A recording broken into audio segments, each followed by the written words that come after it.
What's up, guys? It's Lewis at That Convention Guy Collectibles. I'm still without Rachel. She's been off for many days. She goes to work. She is a neonatal nurse practitioner, and so she goes away for like a week and works out of town and then comes back home. So, yeah, it is what it is. So we're gonna just open up all the collectibles while she's not here, so she can't damage anything when she is here, like she did on the last video. All right, so here we go. This is a whatnot purchase, and it was purely because, you know, it is what it is.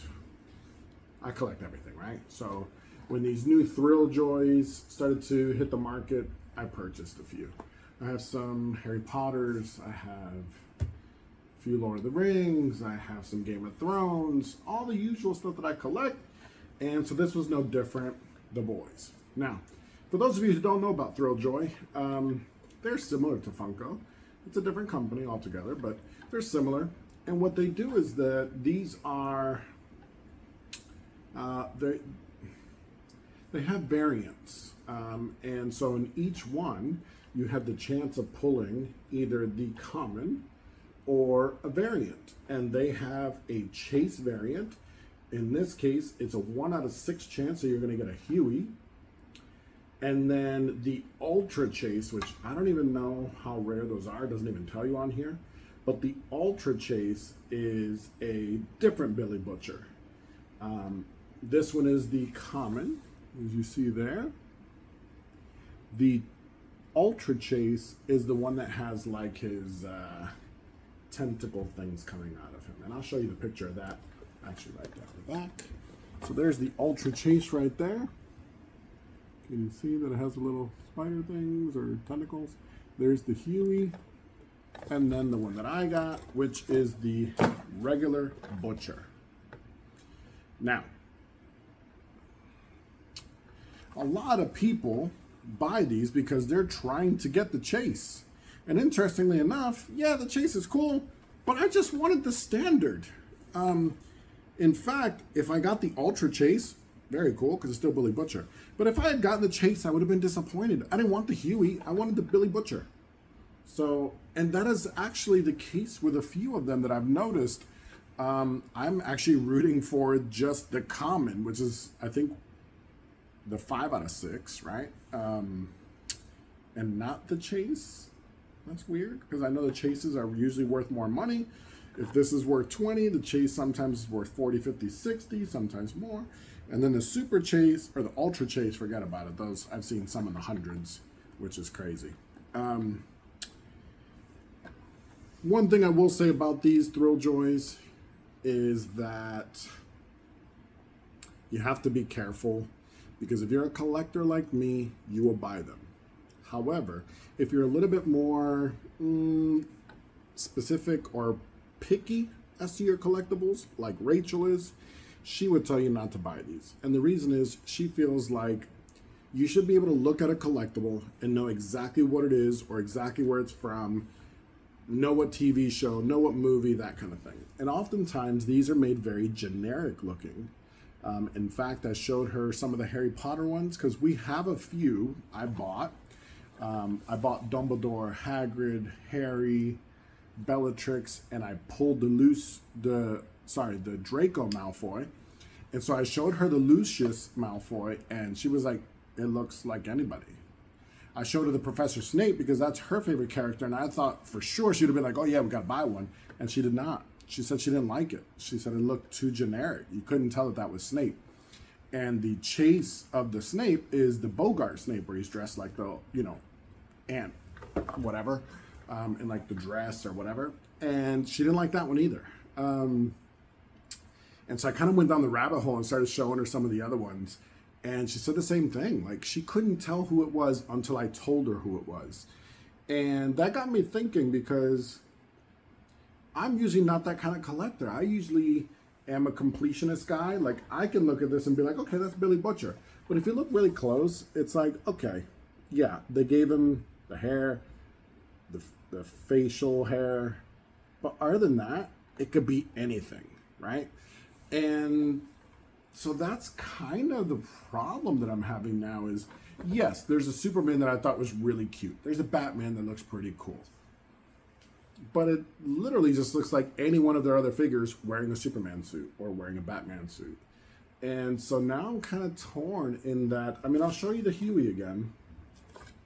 You tell me, does that look like Huey? Or does that just look like some random dude? If I didn't tell you that that was Huey, would you know that that was Huey? And the answer to me is no, she's right. If I don't tell you that that's Huey, it could be anybody. And so that's a little worrisome for me. So I didn't buy the Snape. I didn't buy the Lucius Malfoy.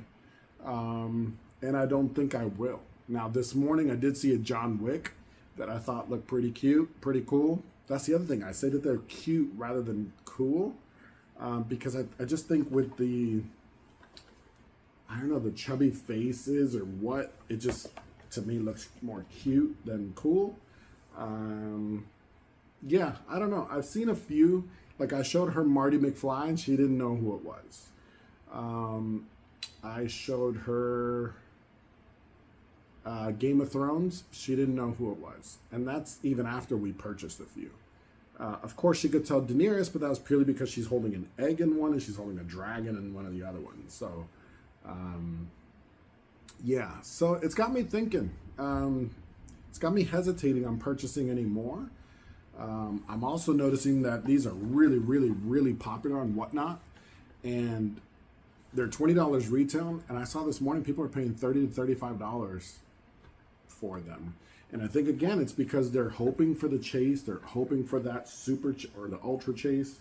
I'm usually not. I'm usually just going for the regular. So I don't know. I don't know if A, I have any more room in my collection for more things. And B, I don't know if I have enough room in my collection for more things that aren't necessarily like, boom, you know exactly what it is and you can appreciate it. So that's kind of where I am right now. I'm a little torn. I did see a Joker that I thought was okay. The Bane, which is a chase of the Batman, looked pretty cool. But I don't know that it is enough to add more stuff to my collection when it doesn't scream awesome. And as Rachel said in one of the previous videos, she likes to surround herself with stuff that make her feel good or laugh or smile. It gives her a memory, something like that. And if these are so generic, you don't know who they are or what they are, then I don't think it's going to evoke that same emotion. And because of that, it makes me not want to collect them. So, I don't know. What do you guys think? Do your collectibles have to evoke an emotion, or are you like me where you're kind of blinded to the not obvious look of it because it says it's Billy Butcher, so it's Billy Butcher. Or it says it's Marty McFly, he has the vest, so yeah, that's Marty McFly, even though they all look like they have the same face and they're just painted a little differently. Yeah, like that Huey. If I'd gotten that, I would have been so upset, even though it's the chase. I would have been so upset because it doesn't look anything like Huey, and it would have bothered me. Luckily, I was able to pull the one that I wanted. Now, I did see a Homelander. I showed that to her. She had no idea who it was. I showed her Soldier Boy. She thought that one looked a little bit more closely, but even that, she was like, no, I wouldn't buy it. And me as a completionist, I want to get the Homelander to put these next to each other. But yeah, I don't know if I'm going to because she's not on board. And she got me to stop and think about it. And also, as I'm running out of space and now putting things, you know, very strategic as to what I can have because I'm running out of space, do these warrant, are they good enough to take a space? And I don't know that they are. So we will see. I say that, and who knows? My next 5 videos might be more Thrilljoys I buy. Who knows? But for now, I'm not going to buy any more. I think this Billy Butcher is the last one. Maybe the Batman, maybe the Bane if I can find the chase for not crazy prices. Maybe the Superman, and I'll take them out of the box and put them on the display. That's the other thing. Do I leave them in the box? I have Dexter, and I left it in the box because I always like to get things autographed. So For instance, if I were to see, oh, I am going to see him in Boston, maybe I'll have him sign this.